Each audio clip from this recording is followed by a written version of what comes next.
السلام علیکم ورحمۃ اللہ وبرکاتہ. بسم الله الرحمن الرحیم. نن دته محترم یو عظیم الشان او ډیره طاقتوره وظیفه چې د جمعې مبارکي د شپې یو خاص وظیفه ده. دا وظیفه یعنی د جمعې د شپې سره خاص وظیفه ده. محترمو د دې وظیفې په کولو سره به الله جل شانه ستاسو ژوند بدل کړي، ستاسو حاجات په پوره کړي. که د چا رشتې نه وي شوي د الله جل شانه بعدها د دې وظیفې په ذریعه باندې د هغه خلکو رشتې هم برابر کړي. په ښایسته او په مناسب ځای کې به ول الله جل شانه رشته هم برابر کړي. د رشتې بندوبست په ولا الله جل شانه کړي. د چا د کاروبار مسله وي، کاروبار نوي یا کاروبار وي خو ترقی پکې نوي، برکت پکې نوي، نو الله جل شانه وا د هغه کسانو چې څوک دا وظیفه وکړي د کاروبار د فاره د هغوی کاروبار به هم برابر کړي، په هغې کې به برکت واچوي، کاروبار به روان شي. که د چا بل څه حاجات وغیره هم وي، مشکلات وي نه حل کیږي، نو هغه حاجات هم الله جل شانه د دې وظیفې په برکت سره پوره کړي. او کوم مشکلاتو کې چې راګیر وي الله جل شانه به دغه مشکلات هم حل کړي. که څوک په څه قسمه پریشانی کې وي نو الله جل شانه به هغه پریشانی هم د دې وظیفې په برکت سره ختم کړي. محترمو دا شپه ډیره برکتي شپه وي، د الله جل شانه په نسبت باندې ډیره د برکت والا شپه ده. د جمعې مبارک شپه ده.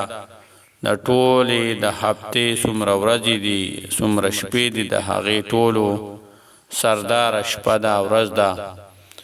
د ډېر زیات فضایل راغلي دي د جمعې په شپه باندې.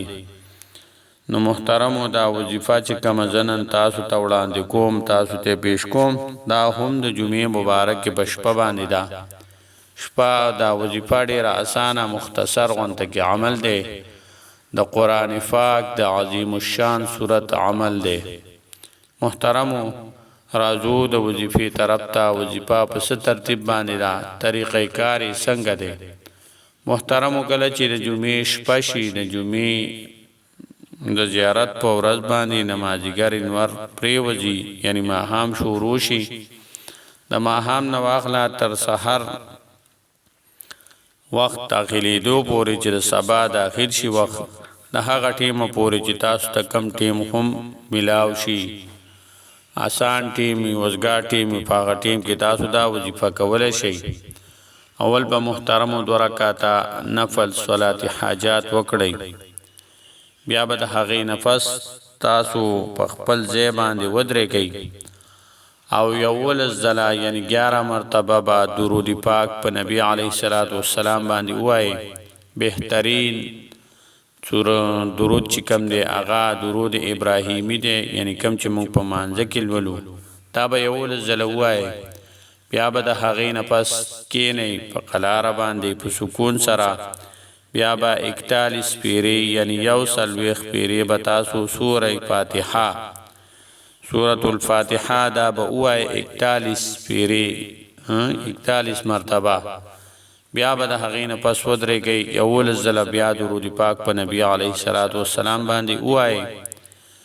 بیا به د هغې نه پس ډېر په زارۍ او مینت او خوارۍ سره په جړا سره به او د زړه په توجه سره به د الله جل شانه نه د خپلې رشتې دپاره چې مناسب رشته الله جل شانه مونږ او تاسو ته نصیب کړي، یا د نوکرۍ دپاره یا د کاروبار دپاره، کاروبار د برکت دپاره، او یا څه قسمه حاجات او مشکلات وي د هغې دپاره به د الله جل شانه نه د الله جل شانه په دربار کې دعا وغواړئ.